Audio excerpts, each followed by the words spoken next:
Assalamualaikum warahmatullahi wabarakatuh. Selamat sore Tribuners. Kembali bersama saya di Ngobrol Politik Tribun Timur. Sore ini saya ditemani salah satu tim pemenangan pasangan bakal calon wali kota dan wakil wali kota Makassar, Dani Pomanto, Ibu Fatmawati Rusdi bersama Bapak Makbul Halim. Sore ini kita akan membahas persiapan deklarasi pasangan Dani Fatma. Sesuai jadwal yang kami terima, pasangan ini pasangan yang diusung oleh Partai Gerindra, Partai Nasdem ini akan deklarasi pukul 17.00. Selamat sore Pak Makbul. Selamat sore Pak Mansur. Saat ini lagi santai sekali penampilannya, mungkin setelah sejumlah peristiwa yang dramatis tanda kutip, akhirnya pasangan Dani Pomanto tiba di momen-momen penting saat ini. Bisa mungkin dijelaskan perjalanan sehingga pasangan ini bisa sampai di titik ini, deklarasi pasangan sore ini? Ya, putaran pencalonan itu sebenarnya sudah berlangsung lama, Pak Mansur. Setidaknya mungkin 2019, kemudian puncaknya itu 2020, dan lebih puncak lagi adalah 1 bulan terakhir ini. Dan alhamdulillah Pak Dani Pomanto berpasangan dengan Ibu Fatmawati Rusdi, diusung oleh Partai Nasdem, Partai Gerindra, dan 1 bulan terakhir ini juga mendapat dukungan dari Partai Gelora dan Partai PBB, Partai Bulan Bintang. Dan itu adalah proses, ya sebenarnya bisa disebut proses yang panjang, tapi kalau dilihat perubahan yang sangat cepat, bisa juga disebut prosesnya sungguh sangat cepat. Berarti total partai pengusung khususnya di DPRD 12 kursi ya? 11 kursi, Partai Nasdem itu 6 kursi, Partai Gerindra 5 kursi. Oh ya. Berkarya dengan kenapa berkarya? PBB berarti ya? Partai PBB dengan Partai Gelora sebagai ya. parpol pendukung berarti. Ya. Bisa mungkin sekilas Pak Makbul, bagaimana sehingga pasangan Dani Pomanto ini bisa bersama dengan Partai Gerindra dengan Partai Nasdem, terutama Partai Nasdem sebagai partai pemenang di Kota Makassar? Nah, sebenarnya proses ini sudah berlangsung lama. Kita ketahui bahwa Pak Dani Pomanto itu kerap dipasangkan oleh figur-figur tertentu, tergantung partainya. Ya. Pak Dani kan mendaftar hampir di semua partai di Makassar ini, dan setiap partai itu punya jagoan untuk menjadi wakilnya Pak Dani. Iya, benar-benar. Nah, akhirnya kan ternyata Ibu Fatma jadinya. Tentu kita bertanya seperti Pak Mansur tadi tanyakan, bahwa kok sampai bisa gitu. Nah, ini sebenarnya kalau mau dijawab, saya juga tidak tahu saya harus memulai dari mana. Ya, tetapi yang jelasnya yang saya bisa pastikan bahwa setting untuk berpasangan ini adalah setting yang memang ternyata sudah lama diriset, baik oleh Partai Nasdem maupun oleh Partai Gerindra, dan akhirnya kira-kira 2 bulan lalu, 3 bulan lalu paling lama, itu kemudian Gerindra bisa bertemu dengan Partai Nasdem membicarakan ini, dan itu kemudian klop dalam waktu singkat. Iya, ya. benar-benar. Jadi apa ya? Jadi proses politik, ada adagim yang mengatakan bahwa perubahan bisa terjadi kapan saja, setiap waktu, dan inilah yang terjadi di sini. Ya, saya juga sebagai tim yang sudah lama di Pak Dani itu tidak pernah berpikir bahwa akan ada paket ini, yaitu Dani Fatma. Nah, saya mau menjelaskan bahwa proses ini untuk berpasangan ini memang tidak pernah, jarang sekali dibayangkan orang. Bahkan di kalangan Partai Nasdem sendiri maupun di Partai Gerindra itu kita awal-awalnya ini adalah sesuatu hal yang asing. Iya. Ya. Kalau diikuti prosesnya ini, Dani Pomanto dengan Fatmawati Rusdi kurang lebih 2 mingguan beredar di media sosial, beredar di grup-grup Facebook, WhatsApp, tiba-tiba Bapak Dani Pomanto memutuskan Fatmawati Rusdi sebagai pasangannya. Padahal selama ini sudah beredar nama-nama si A, si B, si C. Apalagi posisi Dani Pomanto saat itu sebagai di hampir semua lembaga survei mengunggulkan Pak Dani Pomanto. Lantas kenapa Pak Dani harus memilih Fatma? Kenapa bukan misalnya dari Partai Gerindra? Ya, jadi Ibu Fatma itu adalah hasil kesepakatan antara Partai Nasdem dan Partai Gerindra. Itu adalah hasil kesepakatan. Pak Dani Pomanto, saya kira banyak berita yang pernah kita baca, pernah kita dengar, pernah kita tonton, selalu mengatakan bahwa siapa pasangan saya itu sangat tergantung partai koalisi. Ya, atau tergantung kesepakatan partai-partai. Ya, dan ternyata pada saat itu yang paling cepat mencapai kesepakatan itu adalah Partai Nasdem dan Partai Gerindra.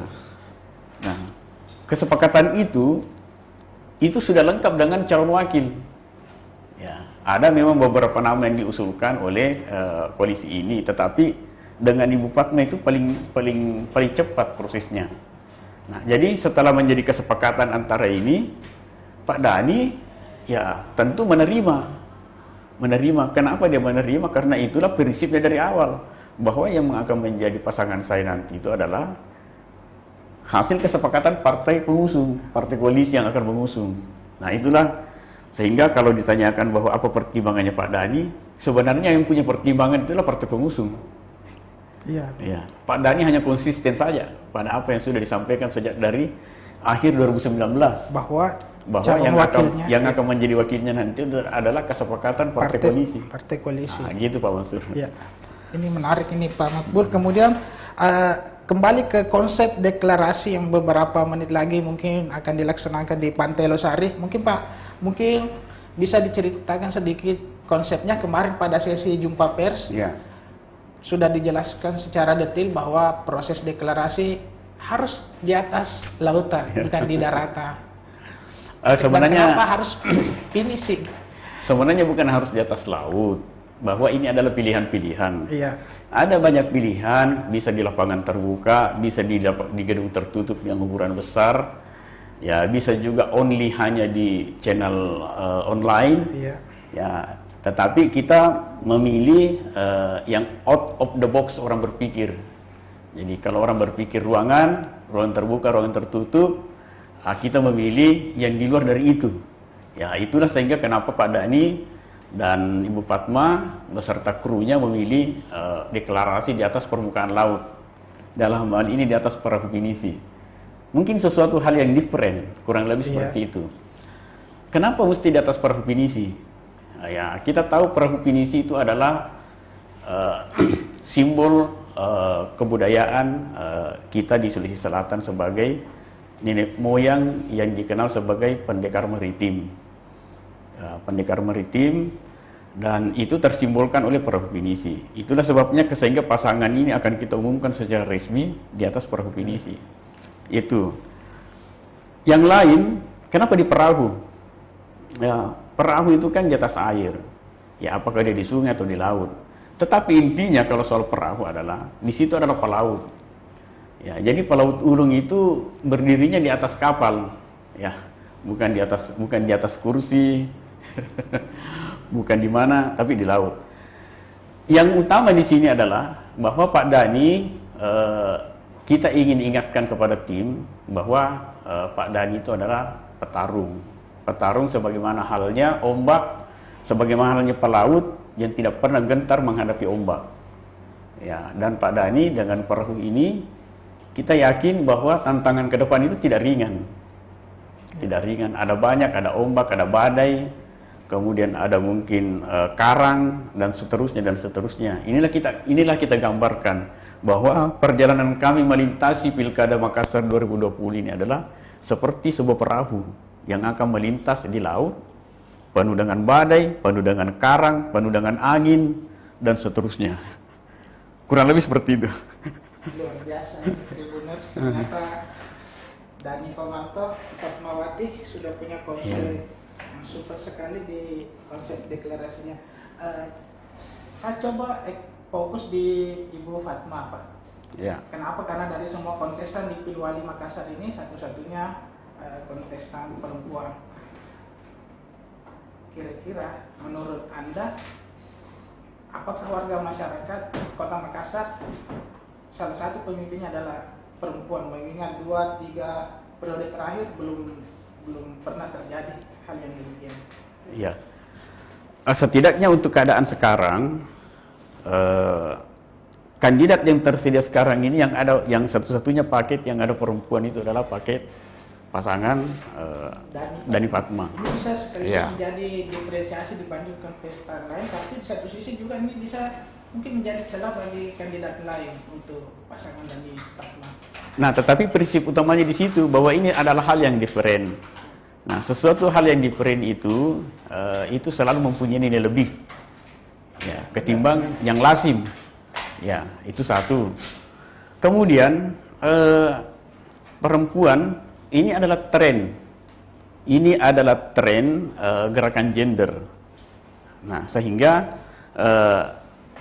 kita yakin bahwa dengan paket ini, maka paket ini juga menandakan bahwa program-program, misi dan sebagainya itu mengikuti tren gerakan gender. Kemudian yang lain lagi bahwa ada banyak program-program nantinya ketika Pak Dani insya Allah pada tanggal 9 Desember terpilih dan kemudian memangku jabatan sebagai wali kota, mungkin sampai 5 tahun ke depan. Nah, program-program yang misalnya seperti pemberdayaan perempuan, kemudian program-program tentang kepedulian anak dan lain sebagainya, itu tidak mudah. Itu tidak susah lagi. Ya, itu tidak susah bagi kandidat Dani Fatma untuk menerapkan atau menjalankan program-program yang seperti itu. Nah, Ibu Fatma saya kira adalah politisi yang mungkin bagi warga Makassar belum terlalu banyak diketahui. Tetapi untuk di dunia politik, Ibu Fatma itu bukan seorang yang asing gitu. Pernah menjadi calon bupati di Sidrap, ya belum beruntung karena itu tidak terpilih. Pernah menjadi anggota DPR dari fraksi P3 selama 5 tahun DPR RI. Kemudian saat ini di Jakarta, beliau itu adalah wakil bendahara Partai Nasdem. DPP Partai Nasdem, wakil bendahara. Juga kemarin dia caleg di Jakarta Utara untuk DPR RI. Ya belum beruntung juga sehingga belum terpilih. Nah, perjalanan yang panjang ini ditambah dengan beliau sebagai pengusaha atau pebisnis belasan tahun terakhir ini, di usia yang muda sudah jadi pebisnis. Ya, ada bisnis kapal, bisnis ekspedisi dan seterusnya. Nah, inilah yang membuat kematangan politik yang ada pada Ibu Fatma.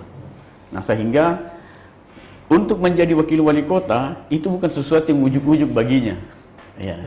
Hanya memang bahwa ada yang mengatakan bahwa ini kan Kota Makassar. Ibu Fatma itu belum terlalu dikenal di Kota Makassar. Tetapi yakinlah bahwa Ibu Fatma itu menjadi wakil Pak Dani yang diusung oleh dua partai ini tadi, Partai Gerindra dan Partai Nasdem, itu adalah hasil riset. Riset opini publik sehingga muncullah nama ini. Ya mungkin itu barangkali Pak Mansur ya. Berarti salah satu opini di antara sekian opini publik di Kota Makassar bahwa kota ini perlu sentuhan feminim. Begitu mungkin kira-kira Pak Mahfud. Ya, ini kalau feminim sih tidak ya, karena feminim itu beda dengan gender. Kalau gender itu adalah di situ ada kesetaraan, di situ adalah keadilan. Sementara kalau feminim itu adalah penguatan karakter kewanitaan di situ, karakter wanita, karakter perempuan. Nah, sementara ini kalau gender itu adalah penguatan dari segi keadilan gender, dari segi kesetaraan gender. Nah, bahwa Kota Makassar butuh, kita tidak tahu persisnya seperti apa kebutuhan warga Makassar, tetapi inilah paket yang unik di Pilkada Makassar 2020. Iya, benar. Nah, Pak Dani selalu bilang bahwa saya suka ini pilihannya Nasdem dan Gerindra, mempasangkan saya dengan figur perempuan karena menurut Pak Dhani, yang mengetahui itu masalah, yang mengerti masalah dan yang peduli masalah perempuan itu adalah perempuan itu sendiri. Ya. Kalau ada kandidat lain, ini menurut Pak Dhani, Iya. peduli perempuan, pasti Bu Fatma lebih baik. Kenapa? Karena Bu Fatma perempuan. Itu yang membedakan. Iya benar. Ini mungkin nanti akan menjadi salah satu tanda kutip senjata Ya. pamungkas pasangan ini untuk sosialisasi ke masyarakat. Kemudian setelah sekilas soal Ibu Fatma, Ya. kembali ke Dhani Pomanto, ini asumsi-asumsi yang selama ini berkembang, ini saya mau mengkonfirmasi ke Pak Makbul, status Pak Dhani sendiri, apakah masih bisa dikatakan Pak Dhani Pomanto ini statusnya petahana di Makassar atau sudah tidak lagi, mengingat ada range waktu, sudah ada jeda waktu, Ya. apalagi status petahana terutama yang kembali mencalonkan diri pasti ada paling tidak ada hal lain bagi pemilihnya atau hal lain bagi lawan politiknya. Ya. Bagaimana menurut Anda? Petahana itu kan petahana itu atau incumbent itu kan Iya. dikaitkan dengan status sedang menjabat kepala daerah. Iya. Ya. Dan itu kan sudah tidak ada sama Pak Dhani. Ya. Bahwa dia pernah menjabat, iya, 5 tahun. Tetapi Pak Dhani itu sudah bukan wali kota sejak tanggal 9 Mei 2019. Dan itu hari ini adalah September, itu sudah lebih dari 1 tahun. Ya. Yang lain, kenapa tidak relevan lagi menyebut Pak Dhani sebagai incumbent? Karena aksesnya ke pemerintahan, karena incumbent itu selalu identik dengan kekuasaan di pemerintahan, terutama terhadap birokrasi. Pak Dhani itu sudah tidak punya akses terhadap birokrasi. Di Pemkot Tidak punya Makassar. akses maksudnya, Pak? Iya. Mungkin bisa Yang dimaksud itu tidak punya akses adalah tidak lagi berpengaruh di pemerintahan. kira-kira sampai hari ini Pak Dhani tidak punya lagi jaringan di lurah, camat untuk paling tidak tanda kutip memberi bantuan-bantuan atau semacam. Jaringan seperti itu hanya efektif bagi yang menjabat. Kalau orang sudah tidak menjabat, tidak bisa. Jaringan itu sudah tidak ada.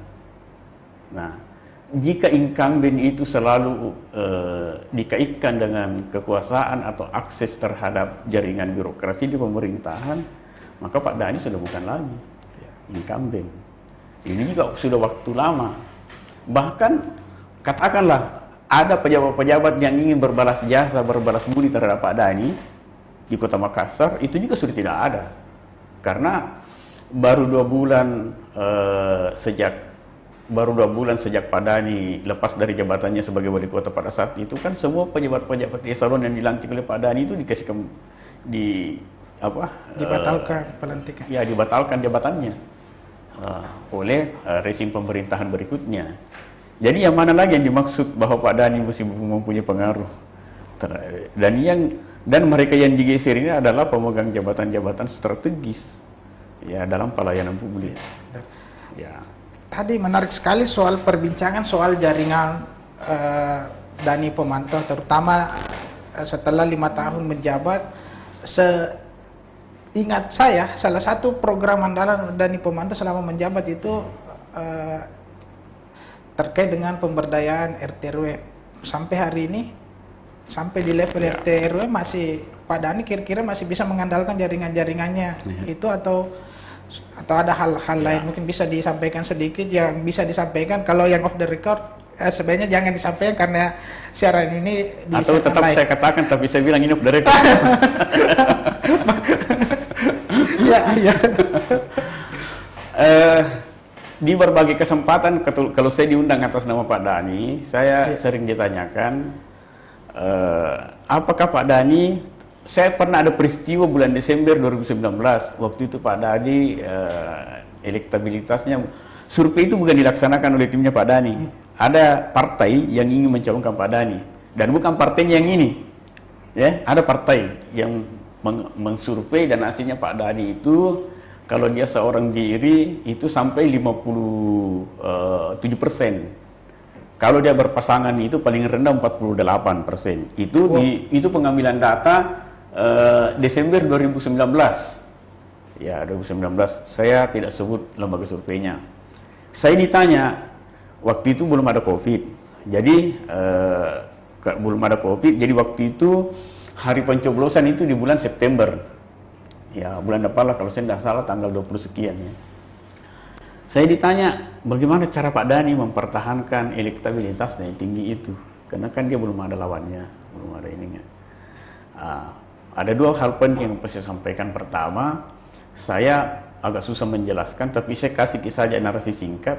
Sejak 2014 awal Pak Dhani menjabat wali kota, itu belum sampai Desember 2019 pada saat saya berbincang itu, belum pernah ada figur atau kandidat yang elektabilitasnya di atas Pak Dhani kalau ada survei.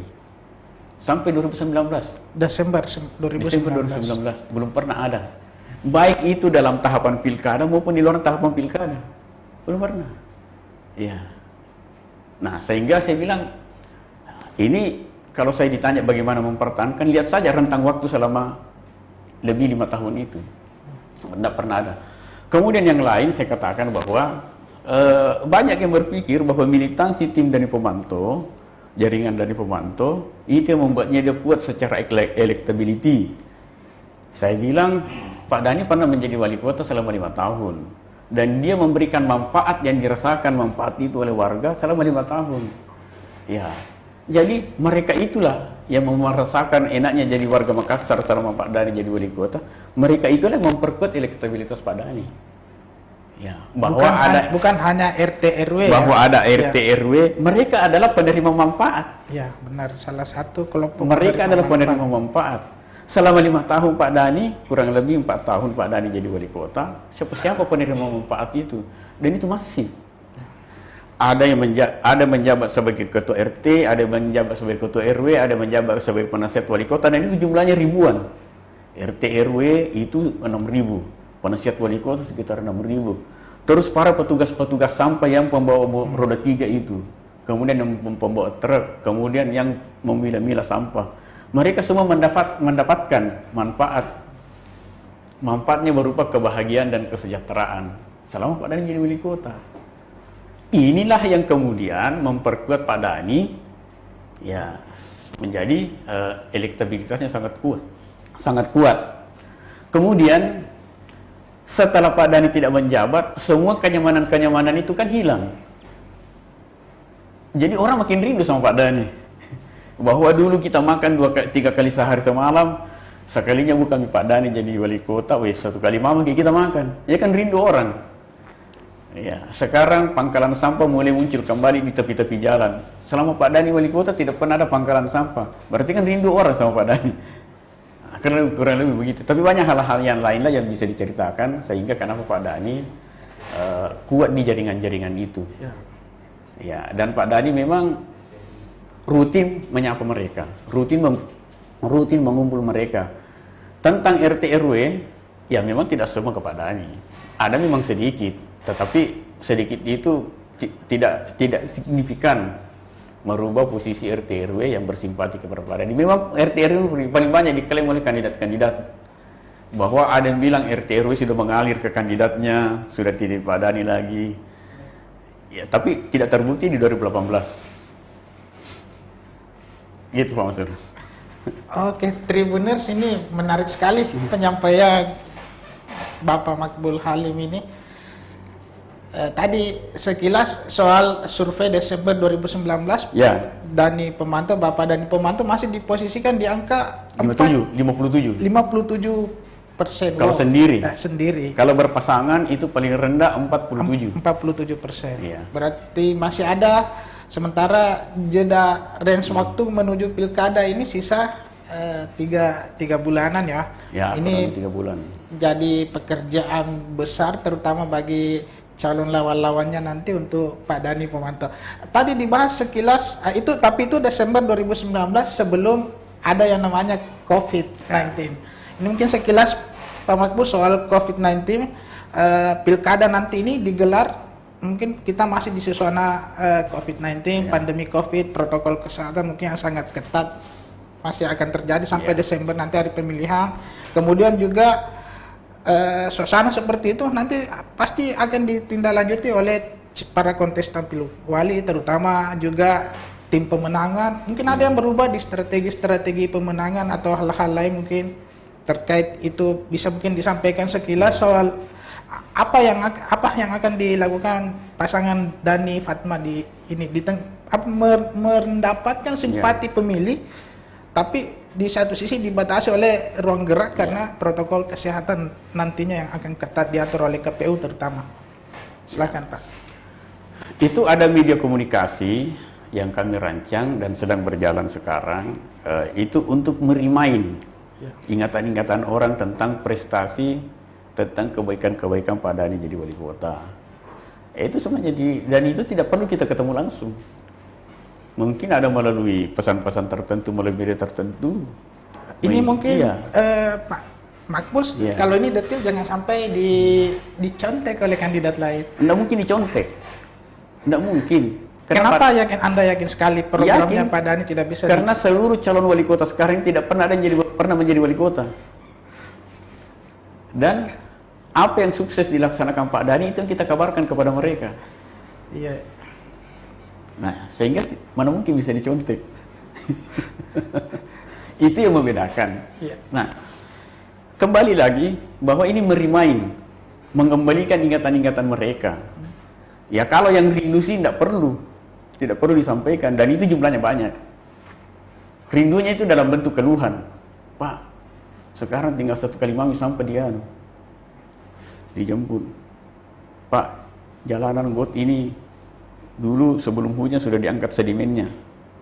Sekarang Pak, hujan baru diangkat. Macam-macam.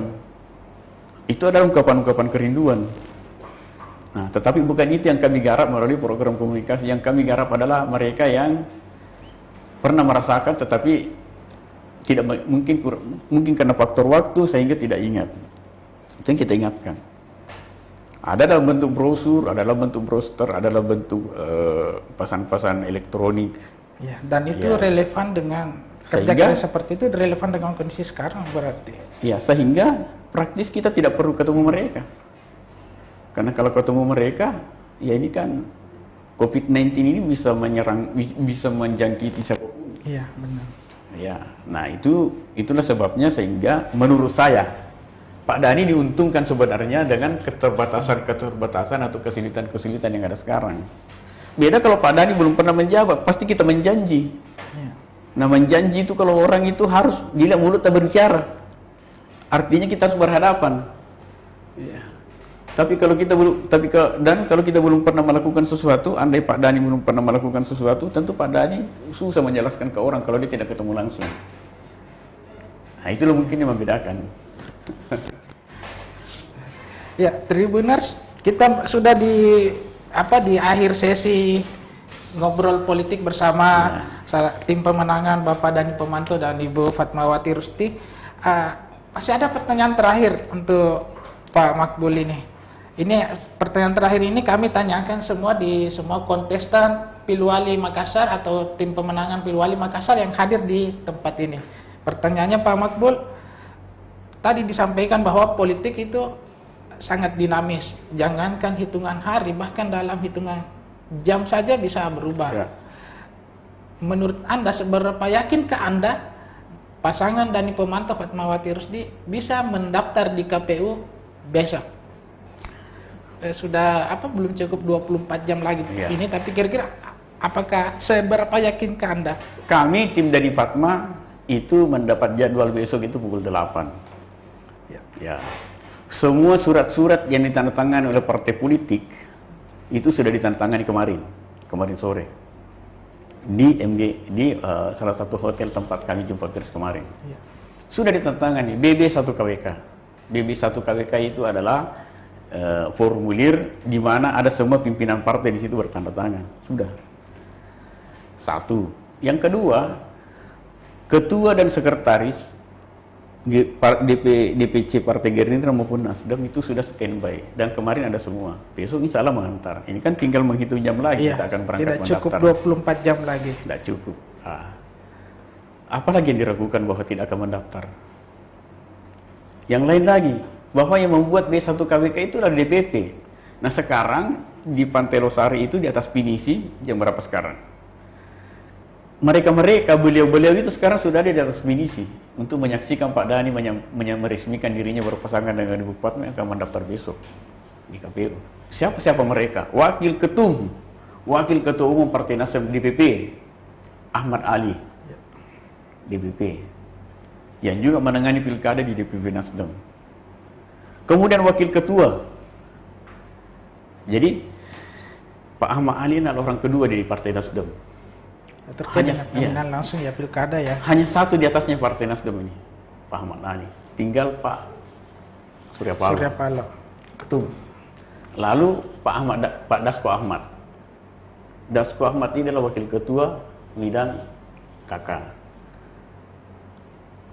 Pak Dasko ini adalah orang kedua dari Pak Prabowo di Partai Gerindra, pengurus DPP. Mereka ini berdua, Pak Dasko dengan satu lagi wakil sekjen, sekarang ada di atas Perhubinisi. Ada semua di sana. Lalu siapa lagi? Apalagi yang dikhawatirkan dari kedua partai ini bahwa akan lari? Ya, Tribuners, ini pernyataan Pak Makbul bahwa mungkin masih ada obrolan baru kopi bahwa Dhani Pomanto, Fatmawati akan batal mendaftar di KPU, tapi menurut saya dengan penjelasan dari Bapak Makbul Halim ini sudah clear sekali bahwa besok jam 8 pasangan Dhani Fatma akan mendaftar di KPU sebagai pasangan kontestan di Pilwali Makassar. Oke, Tribuners, tapi sebelum kita akhiri sesi ini, masih ada kesempatan untuk Bapak Makbul Halim untuk menyampaikan closing statement, kalimat penutup, terutama menyambut deklarasi Dhani Fatma yang sementara berlangsung saat ini. Silakan. Tribuners, Pilkada Makassar 2020 pencoblosannya akan berlangsung tanggal 9 Desember tahun ini juga.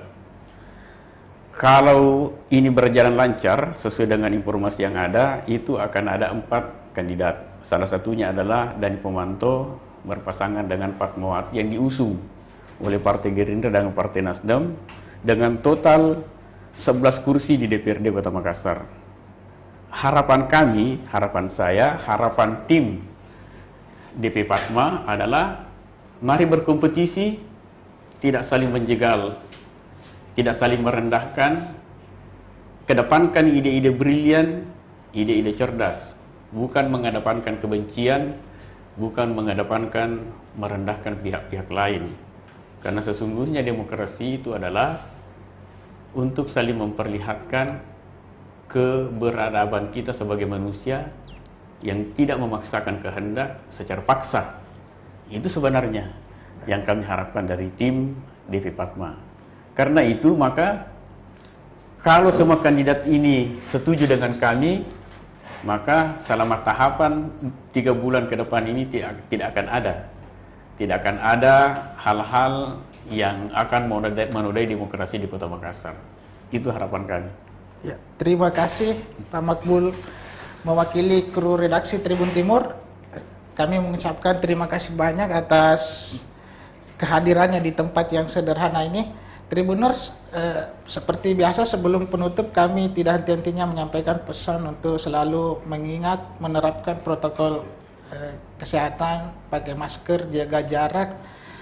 Mudah-mudahan kita semua terlindungi dari COVID-19. Demikian akhir ngobrol politik kita sore ini, dan terima kasih banyak kepada Makbul Halim, tim pemenangan Dhani Pomanto, Fatmawati Rusdi yang meluangkan waktu hadir bersama kita. Salam Tribuners.